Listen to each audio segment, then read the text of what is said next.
नया साल शुरू होने से पहले ही बजी खतरे की घंटी, कश्मीर से मिल रहे कयामत के संकेत। क्या पवित्र मछलियों का मरना किसी बड़ी विपदा की ओर इशारा है? जगन्नाथ मंदिर के ऊपर ऐसा क्या दिखा? कौन था वह पक्षी और कहां से आया? उसके पंजों में मंदिर ध्वज। क्या है कश्मीर के पवित्र कुंड में एक साथ सैकड़ों मछलियों के मरने का रहस्य? क्या सच में अंत निकट है? चलिए समझते हैं, लेकिन वीडियो शुरू करने से पहले चैनल को सब्सक्राइब करके बेल आइकन को प्रेस जरूर कर लीजिए। श्रीमद् भगवद गीता में लिखा है, जातस्य हि ध्रुवो मृत्युर्ध्रुवम जन्म मृतस्य च तस्मात् परिहार्यर्थे न त्वं शोचितुमर्हसि। अर्थ, जो जन्मा है उसकी मृत्यु निश्चित है और जो मरता है उसका पुनः जन्म भी निश्चित है। इसलिए जो बात टाली नहीं जा सकती उसके लिए शोक करना उचित नहीं है। संक्षेप में, जो भी अस्तित्व में आया है, चाहे वह शरीर हो या वस्तु, रिश्ता हो या फिर संसार, उसका अंत निश्चित है। पर कब, यह तारीख भी हिंदू धर्म ग्रंथों में स्पष्ट रूप से लिखी गई है। धर्म ग्रंथों के अनुसार हमारी इस दुनिया को 4 युगों में बांटा गया है: सतयुग, त्रेता युग, द्वापर युग और कलयुग। अंतिम और वर्तमान युग है कलयुग, जिसकी उम्र 4,32,000 वर्ष बताई गई है। इस उम्र को पूरा करते ही यह युग भी खत्म होगा और इसमें जी रहे लोग भी। लेकिन यह बात भी बहुत साफ है कि दुनिया कभी एक झटके में खत्म नहीं होती, बल्कि इसकी शुरुआत संकेतों के जरिए सदियों पहले से हो जाती है। अब वर्तमान समय को ही देख लीजिए। 2025 को अब सिर्फ कुछ ही दिन बचे हैं। भारतवर्ष और दुनिया के तमाम देश 2026 के स्वागत में खड़े हैं। लेकिन दोस्तों, नया साल सिर्फ कैलेंडर में तारीखों का बदलना नहीं है, बल्कि हर नया साल अपने साथ कुछ खुशियां तो कुछ विपदाओं का पिटारा लेकर आता है और कहीं ना कहीं इसके संकेत हमें पिछला साल देकर जाता है। अब देखिए ना, 2026 के शुरू होने से पहले 2025 ने अपने आखिरी पड़ाव में कई ऐसे संकेत दिए हैं जो विनाश की तरफ इशारा कर रहे हैं। सबसे पहले आप इस वीडियो को देखिए।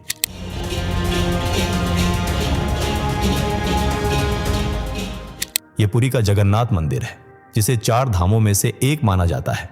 जगन्नाथ का अर्थ है जगत के नाथ, जो जाति, रूप और नियमों से परे है। इसलिए कहते हैं कि कलयुग में भगवान जगन्नाथ स्वयं धरती पर उपस्थित है और कलयुग की अपूर्णता, अधूरे धर्म और टूटे मूल्यों का प्रतीक है। यह एक बेहद रहस्यमय और कलयुग के अंत के संकेत देता मंदिर है। लोक मान्यताओं के अनुसार जिस दिन मंदिर का नील चक्र गिरे या मंदिर पर ध्वज न बदला जाए या समुद्र मंदिर को स्पर्श करे तो समझ लेना युग परिवर्तन शुरू हो चुका है। सिर्फ यही नहीं, आज से सैकड़ों साल पहले ओडिशा की धरती पर जन्मे भगवान जगन्नाथ के परम भक्त हुआ करते थे संत अच्युतानंद दास और उनके 4 साथी, जिन्हें पंचसखा कहते थे। मान्यता है कि पंचसखाओं ने मिलकर एक दिव्य ग्रंथ की रचना की थी, जिसका नाम है भविष्य मालिका।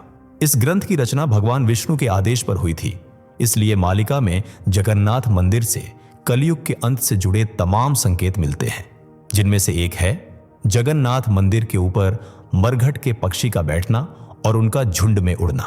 दरअसल मंदिर के लिए कहा जाता है कि इसके ऊपर कभी कोई पक्षी नहीं उड़ता, लेकिन मालिका में 14वीं से 15वीं सदी में ही संत अच्युतानंद ने लिखा था, बड़ देवलरू पत्थर जेबे खसिब पूर्ण गृध्र पक्षी जे बसिब अरुण स्तंभेण।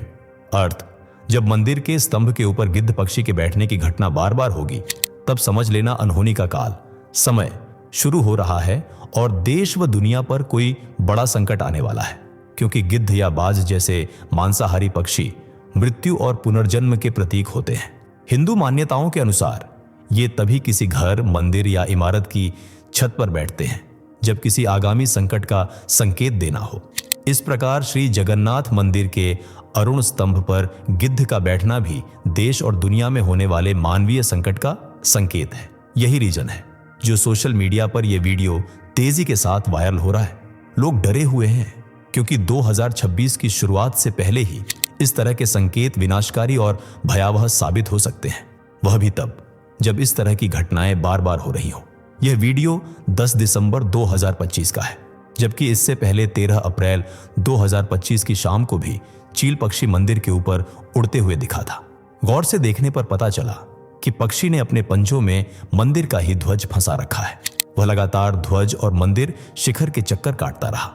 लोगों ने जैसे ही यह दृश्य देखा, उन्हें अनहोनी का अंदेशा हो गया, जो अगले ही पल सच भी हुआ।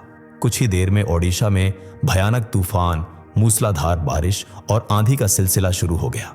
बारिश और तूफान भी ऐसा मानो ओडिशा को ले ही डूबेगा।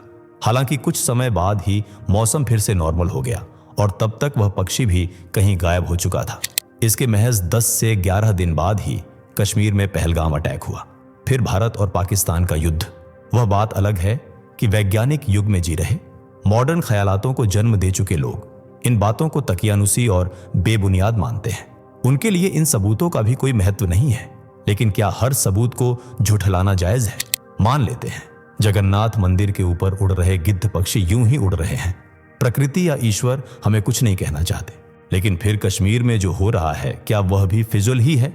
कश्मीर, जिसे धरती का स्वर्ग भी कहते हैं, यह पाकिस्तान, भारत और चीन के बीच में विभाजित है, लेकिन मूल रूप से भारत का अभिन्न हिस्सा है। भले ही यहाँ की ज्यादातर आबादी इस्लाम का पालन करती हो और यहाँ मंदिरों से ज्यादा मस्जिदों की संख्या हो, किंतु कश्मीर का सनातनी कनेक्शन भी झुठलाया नहीं जा सकता। पौराणिक ग्रंथों के अनुसार कश्मीर केवल एक भूगोल नहीं, बल्कि भारत की वैदिक आत्मा का जीवंत प्रतीक है। यहाँ हिंदू संस्कृति की जड़ें इतनी गहरी हैं कि वह हर आंधी से टकराकर भी जिंदा रहती है। कश्मीर को प्राचीन समय में कश्यप मेरु या कश्यप मीर काचस क्वेन पीक कहा जाता था, जिसका अर्थ है कश्यप की झील। यह नाम हिंदू धर्म के प्रसिद्ध, सिद्ध और सर्वज्ञानी ऋषियों में शामिल महर्षि कश्यप से जुड़ा हुआ है और यहाँ हिंदुओं का अस्तित्व आज से करीब 5000 साल पहले से है। कश्मीर का सबसे प्राचीन उल्लेख वेदों में मिलता है। ऋग्वेद में सप्त सिंधु प्रदेश का हिस्सा कश्मीर भी हुआ करता था। तब आशी मुनि इस हिमालयी क्षेत्र में तपस्या करते थे। इसी युग में महर्षि कश्यप ने इस क्षेत्र को जल से मुक्त कर बसाया था। वहीं महाभारत में भी इस राज्य का जिक्र है। तब कश्मीर कोई अलग थलग इलाका नहीं था, बल्कि भारतीय भू राजनीति और धर्म नीति का हिस्सा था, जहां क्षत्रिय, ब्राह्मण और दूसरे हिंदू रहा करते थे। जबकि 8वीं से 12वीं सदी में अभिनव गुप्त, वसुगुप्त, कल्लट जैसे आचार्यों ने यहां से कश्मीर शैववाद को जन्म दिया। लेकिन 14वीं सदी में मुस्लिम आक्रमण और प्रतिरोध की वजह से कश्मीर की संस्कृति बदल गई।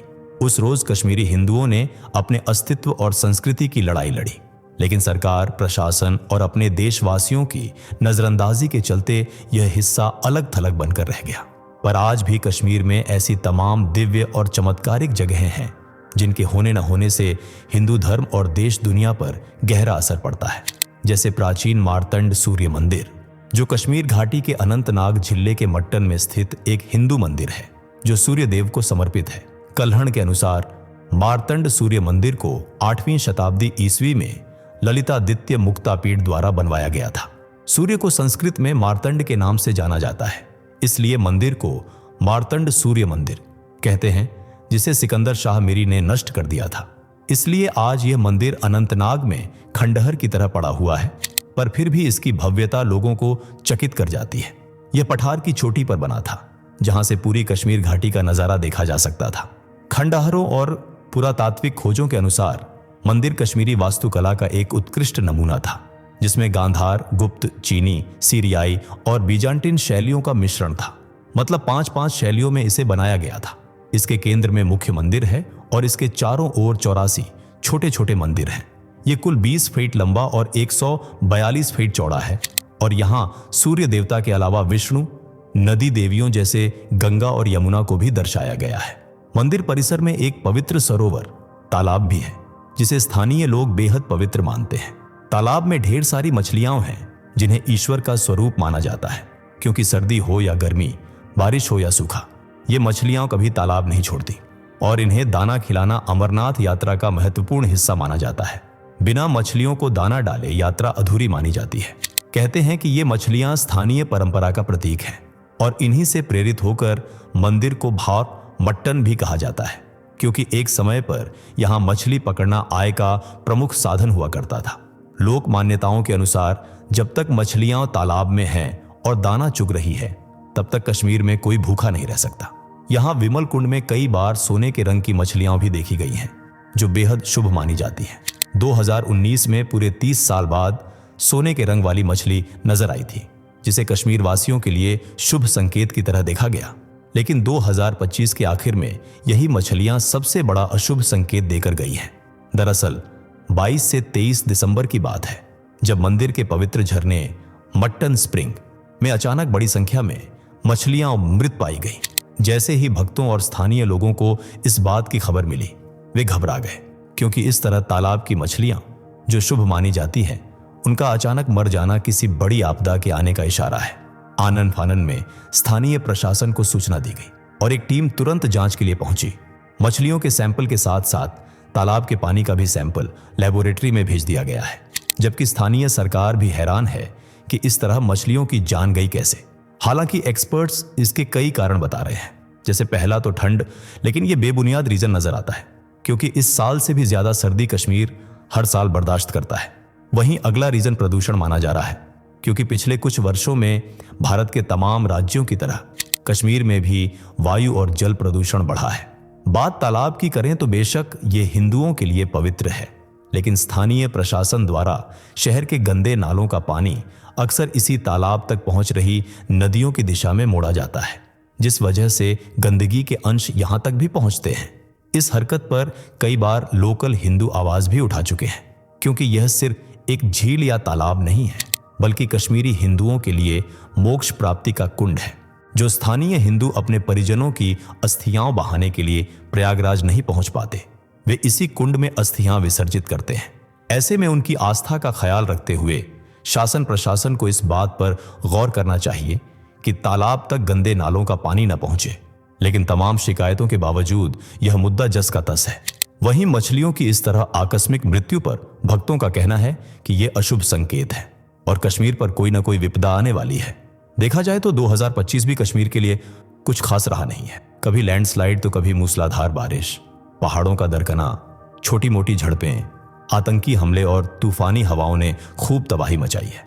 जम्मू कश्मीर के कटरा में स्थित मां वैष्णो देवी का मंदिर हिंदुओं के लिए पवित्र तीर्थ स्थल है, जहां हर साल लाखों करोड़ों भक्त दर्शन के लिए पहुंचते हैं। लेकिन इस साल मां वैष्णो देवी के रास्ते में भी चट्टानों के गिरने की घटनाएं हुई, जिस वजह से कई बार कपाट तक बंद करने पड़े और यात्रा को कुछ दिनों के लिए रोक दिया गया। अब सोचने वाली बात है कि 2025 अगर ऐसा था और उसके जाते जाते मार्तंड सूर्य मंदिर से इतने अशुभ संकेत मिले हैं, ऊपर से जगन्नाथ मंदिर से भी अजीबोगरीब घटनाएं सामने आ रही हैं, तो क्या आने वाला साल कश्मीर या पूरे भारत और दुनिया के लिए इससे भी ज्यादा विनाशकारी होगा? क्या 2026 आने से पहले ही अपने भयानक रूप का नमूना दिखा रहा है? कमेंट करके अपनी राय हम तक जरूर पहुंचाएं।